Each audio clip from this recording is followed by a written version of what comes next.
Kenapa saya menghitung 33.000 itu supaya bisa masuk pasal 2 tentang perbuatan melawan hukum, melakukan korupsi, dan jika dilakukan dalam keadaan tertentu ayat 2 itu bisa dituntut hukuman mati.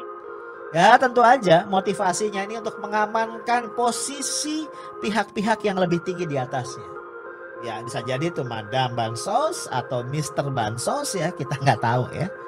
Nama Ihsan kembali muncul saat rekonstruksi pertemuan Hari Van Sidabuke, tersangka pemberi suap dalam korupsi Bansos COVID-19 dengan Agustri Yogasmara alias Yogas.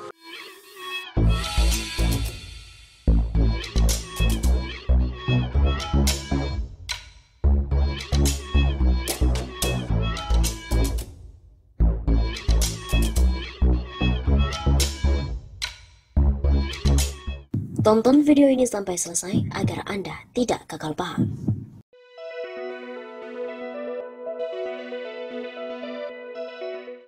Kader PDIP tak kunjung diperiksa, KPK pun digugat ke pengadilan.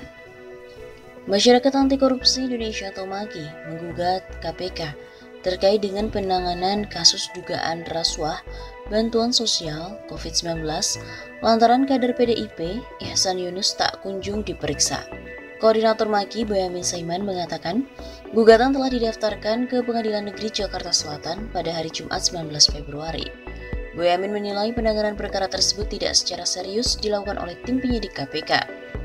MAKI telah melakukan pendaftaran gugatan pra-peradilan melawan KPK atas terlantarnya penanganan perkara korupsi bansos sembako Kementerian Sosial, kata Boyamin pada CNN Indonesia dalam keterangan tertulis pada hari Jumat 19 Februari. Boyamin juga menuturkan alasan gugatan adalah terkait dengan tidak pernah diperiksanya kader PDIP Ihsan Yunus. Padahal mengetahui hasil rekonstruksi kasus, ujarnya, Ihsan diduga terlibat karena melakukan pertemuan dengan pejabat Kementerian Sosial dan juga salah satu tersangka Matius Joko Santoso. Terlebih, operator Ihsan Yunus yang bernama Agustri Yogasmara alias Yogas telah menerima uang 1,5 miliar rupiah dan juga 2 sepeda merek Brompton dari tersangka Hari Sidabuke. Selain itu, penyidik KPK juga sudah menggeledah rumah orang tua Ihsan yang berada di Jalan Raya Hankam nomor 72, Cipayung, Jakarta Timur. Penyidiknya telah melakukan serangkaian kegiatan terkait Ihsan Yunus, namun demikian hingga saat ini belum pernah diberitakan kegiatan pemanggilan dan pemeriksaan Ihsan Yunus sebagai saksi. Sehingga patut diduga termohon dari KPK itu tidak profesional. Boyamin juga menambahkan penyidik KPK diduga juga tidak melaksanakan seluruh izin penggeledahan yang telah diberikan oleh Dewan Pengawas KPK. Menurutnya, Dewan Pengawas telah memberikan 20 izin penggeledahan untuk keperluan penanganan perkara. Namun hingga saat ini baru melakukan sedikitnya penggeledahan, yaitu sekitar 5 penggeledahan. Dalam petitum gugatan, MAKI meminta Majelis Hakim Pengadilan Negeri Jakarta Selatan menyatakan secara hukum bahwa KPK telah melakukan tindakan penghentian penyidikan secara material dan diam-diam terhadap perkara dugaan korupsi Kenapa bansos. saya menghitung 33.000 itu supaya bisa masuk pasal 2 tentang perbuatan melawan hukum untuk melakukan proses hukum selanjutnya dengan segera melakukan pemeriksaan terhadap Ihsan Yunus dan melakukan penggeledahan terhadap 20 izin yang telah diberikan oleh Dewan Pengawas.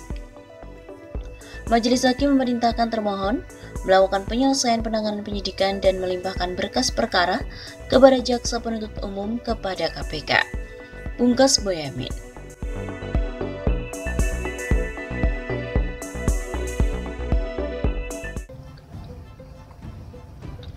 Korupsi bansos kubu banteng, di mana ini menjadi headline dari majalah Tempo.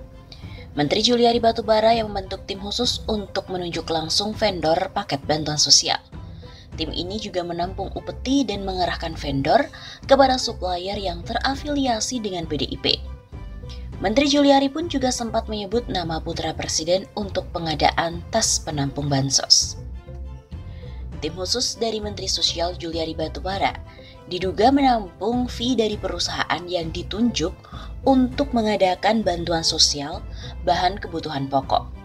Mereka menunjuk perusahaan yang belum lama berdiri sebagai pemenang. Paket bantuan itu disebut-sebut dikuasai sejumlah politikus dan juga pejabat negara. Duit suap itu disinyalir mengalir kepada calon kepala daerah dari PDIP. KPK yang telah menyita duit 14,5 miliar rupiah dalam OTT pejabat Kementerian Sosial pada Sabtu 5 Desember 2020. Pemberian fulus itu diduga bertujuan agar Juliari dan juga anak buahnya memilih perusahaan Ardian dan Hari sebagai vendor penyedia bansos di kawasan Jabodetabek. Ardian dan juga Hari menjadi tersangka pemberi suap, sedangkan Juliari dan dua anak buahnya, Matius Joko Santoso dan Adi Wahyono, menjadi tersangka penerima suap.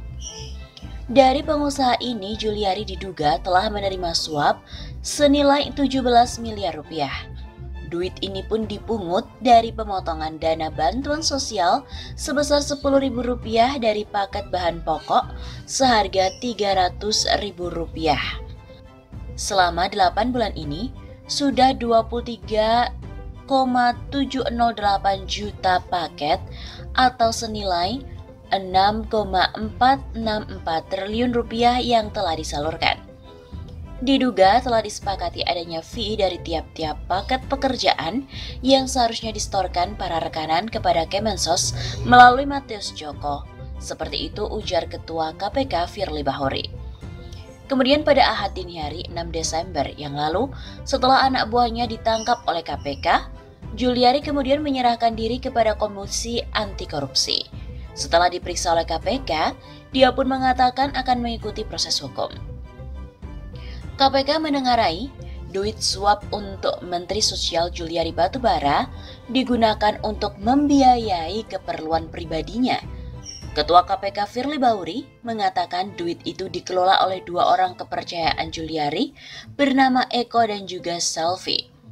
Hal itu untuk membayar berbagai keperluan pribadi JPB.